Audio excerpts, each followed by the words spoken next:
around here. I mean, to see a guy like Panarin dance around the ice with the puck every night, I mean, it's special. And Kako's going to get there, and some of these younger guys are just it's gonna all come into fruition at some point. It's gonna come into form. Everybody's got to be patient, and I think within like the next 2-3 years, we're gonna start making some noise in that league. You know, the goaltending situation is obviously at the forefront of things right now with Shesterkin coming down and or coming up. And you know, the Rangers right now are in a tough spot with Lundqvist. He has been all world for this team. He has been the centerpiece of this team for so long. You know, I'd love to hear your guys' thoughts on how you'd like to see it. What's your sort of perfect scenario for how sort of the Lundqvist situation, you know, plays out? Is it you want to see him, you know, finish out his contract here and end his career as a Ranger? Would you like to see him packaged out in a trade and win that cup, maybe go to Toronto, go to Colorado, wherever, and win that cup? You know, where do you guys stand on Lundqvist here as he sort of enters sort of the end of his career here?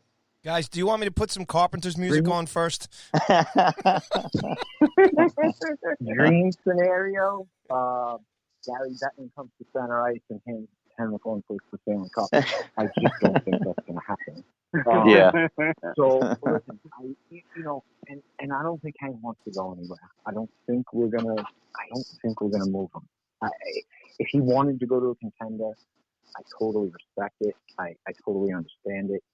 I can't see him wearing another team sweater. I just don't see it happening. So I think the contract runs out. I think they roll with Georgie and Shefty the rest of the way, you know, maybe for the next 4, 5, 6 years. Who knows? I don't really know how it's going to play out. All I know is I'm definitely better at making T-shirts than I am making calls like that. So I'll let the big shots make those calls. You know, I'm kind of in agreement with Brendan on that. You know, I ideally love to see this guy win here. Don't know how attainable that is, but I'm hopeful. You know, it's going to have to happen. It's going to have to happen quick, and I think I'm not feeling it's going to be this season, so it's going to have to be next. But I would love for him to win it here. I think we all would. I think back to the old days. Leafs throw on a different sweater. I mean, how do you feel about that? Look, for an opportunity to win, you know, I would be very happy for the guy from a personal standpoint. But I think what we're going to end up seeing here is he's just going to ride out into the sunset as a blue shirt. And look, it's a really great career. I mean, nothing to hold your head down on. But I just don't. I don't see it happening either. Well, there you go, KD. There's the bleak outlook for us Hank lovers out there. We're all going to be crying one way or the other, right, guys? Of course. Yeah. Of course. Last night I mentioned I only caught the third period of the game, right? And there was that sick picture of Hank kind of embracing Chastain, and we were, everybody kind of, it spread like wildfire on the internet. And I'm sitting there in this bar. They got no sound on right after my men's league game, and Richard Marks is playing in the background. And I'll tell you, boys, it was one of those moments that was like, got a little choked up. It was like a kid being born and then the passing of the torch. Jeez, we're showing our age now. Oh, boy. But it was, I didn't pick the ball. But I'll tell you guys, I think the future's bright, and I think that's what we're looking forward to. Absolutely. And you guys are a bright spot of the New York Rangers fan base, the organization, just the whole part of it, everything about, me and Kevin coming back and doing this radio show together and jumping on the bandwagon here with the rebuild and stuff. But it's been so much fun. It's great to talk to you guys tonight. We definitely got to do something live together where the four of us are just hanging out and just having a great time here. And I know maybe down the road we'll do something, when you guys have one of your invasions and stuff like that. Maybe we'll pop down and say hi to you guys at the Coliseum in a couple of weeks. But I just want to say thanks so much for coming on board, and thanks so much. I'm sure I'm speaking on behalf of all the fans. Thanks so much for what you guys do.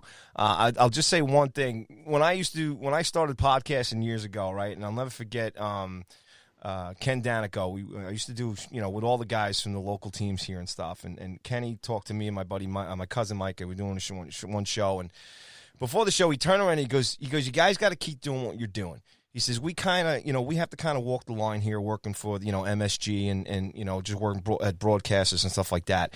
He says, what you guys are doing here independently, with the podcast and just talking hockey, and you guys can kind of be, a voice for the fans that we can't necessarily do because we got to talk about stats and we got to just kind of toe the company line, so to say. So, that made me feel real good, and I think that's kind of related to what you guys do too. You guys are bringing a different angle in terms of something that the fans can kind of connect to. And I know me and KD are having a lot of fun here, and all the fans kind of just tuning into us here these last couple of months. But, don't stop what you're doing, guys, and thank you guys so much for doing that. Thank you. We appreciate it. Yeah, appreciate that. Wow, Paulie, that was nice. I didn't know you had that sensitive side to you, man. That's pretty good. You're drinking some White Claws over there. Goodness gracious. No, it's cool, man. Hey, look, I've been self-employed myself since 2002, man, and I love that kind of stuff where guys are out doing their thing. So it's great, and listening to you guys, and like I said, I've had that experience, and that's the great thing, and that's just the fan base side of it. So Carpenter's greatest hits and all the mushy music and the White Claws aside, it's a way for us all to kind of connect. We're on the same page, and it's off the corporate side of things, the business side of things, and we can yell and scream about the team and have a lot of fun like we're doing here tonight. And so it's just good stuff. So KD, cut me some slack, buddy. All right, we can't end with that. So we'll end with.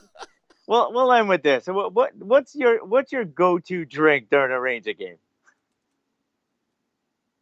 Oh, really depends on the night, Kev. If I'm home, I'm probably drinking red wine. If I'm at the game, it really depends on the night and what's going on. Ideally, if I find a liquor bar, I'm on Hendrix and tonic. If I gotta go with, I'm not into the draft beer at the Garden. It's just not my thing. It just doesn't taste good to me. You need something harder to watch the games. I understand. We're all there. I get it. Yeah. I'm an IPA guy myself. The Goose Island be just okay for me at any Garden event or a little Dogfish Head, whatever they got going for us, we're good with. Very good. I think Paulie, after hearing that, Paulie's a white wine guy, I think. Catalina wine mixer, man. Oh, man. White wine spritzer, I think, maybe. Yeah, baby. Perfect. It's all good stuff.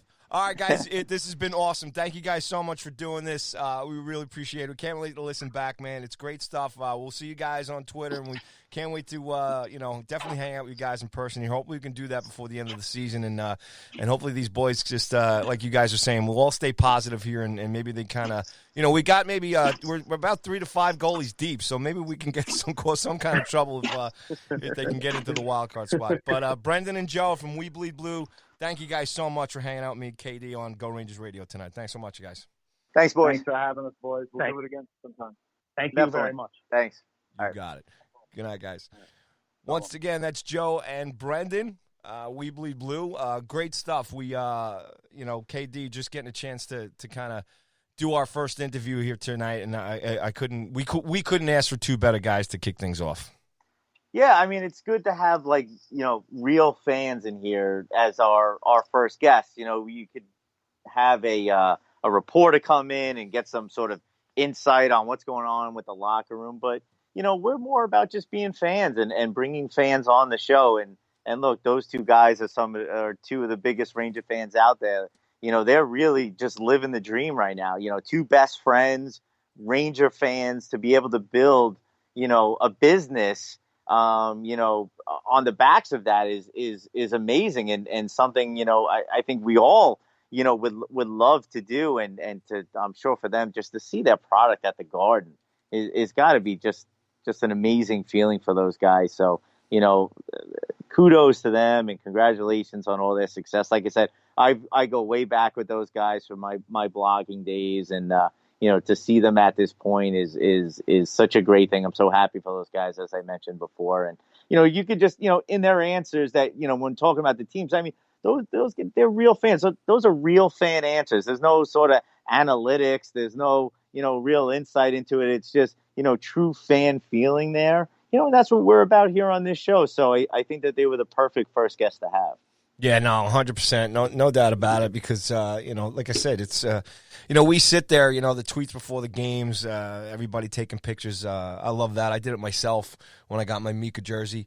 My Mika shirt, I should say, from the guys, and everybody kind of, takes the pictures and puts it back up there, and it's great to interact. It's the same way, like I said, I'm sure you feel the same way too now. You used to do it on the blog so many years ago and stuff, but seeing people interact with you and we can't thank everybody enough for listening to the show. So, and then when they kind of reach out to us, and it's all about that back and forth, that interaction. So it's great stuff. And like I said, we could go on and talk with these guys for hours and stuff, and like kind of like how me and you feel sometimes, just in terms of just the history of the team and how long we've been fans of the squad now and taking this little ride we are too as well. So good stuff, man, and bravo to you, KD, for recommending that these guys kick things off here for us. Go Rangers Radio's first guest.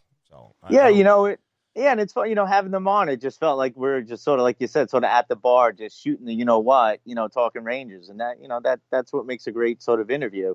You left me sort of hanging high and dry there a little bit, where I had to, do the interview on my own. It's I came prepared, Paulie. You got to be impressed with that. By the way, buddy, I got to tell you, you did a phenomenal job. You got a future in this podcast business, man. I got to tell you, man. I'm working with Joe, trying to get him connected. I heard you talking with Brendan, man. You threw him some great questions, man. Very impressed. I may have to go on a solo act here. I may have to go like Mike Francesa on you over here. Kevin's on. There you have it, folks. It's Wednesday, January 8th, and you've just heard the ego is coming out, man. He's ready to go solo. This is our 14th episode, our first guest. He's using me, folks. He needed that little practice. Now he knows he can do it. I'm done. It's all over. It's going to be the New York Ranger Blog podcast is coming out at any minute now. I bet you're working with Joe and Brendan on the branding and everything else right now, man. I get it, man. You should see the T-shirt design we have for the show. It's amazing. Unbelievable. Good stuff. So, hey, buddy, let's put a bow on this show here. Your outlook now, like I said, we talked about it before. Who the hell knows who's starting to go for this team, as far as the Devils tomorrow and then St. Louis on Saturday. And, we're obviously definitely going to talk before these Islander games that are coming up here. But can we get some consistency outside of losing 3 in a row like they did last week and maybe build on this? I don't know how the Devils are doing now. I didn't look at them, but what's your feeling now after seeing Chesty come in last night and putting 5 goals up against Grubauer in the Colorado Avalanche? What do you think, KD? I said it before. They're going to lose tomorrow night. You didn't. They're going to lose. That's just the way. The way it goes around here. No. I've accepted. They're beating the Devils. I've accepted it. No, they're going to lose. Come on. St. Louis, we're going to crush them, or are we going to get crushed? One of the best teams in the league. No, we're going to beat them. I'll tell you right now, buddy. If your prediction comes through again, I'm going to have to do something special for you. I don't know what it is, but I'm still waiting for my McKegg jersey. I've just got the second G almost done. Okay. The jersey. By the way, I know we're trying to wrap things up here, but buddy? What is going on with the Elias Anderson situation? By the way, it is getting sort of out of control at this point. I hear he needs a pediatrist. Yeah, and even beyond that, I mean, now he's talking about how he was potentially bullied, and there's some mental health issues going on now, and this has really gotten. I think his quote was like, "It's good to be home and feel safe." Like, yeah. Wow, like what? And we sort of we're joking around coming into it, but it's getting into a serious, strange sort of place here that he's making these sort of.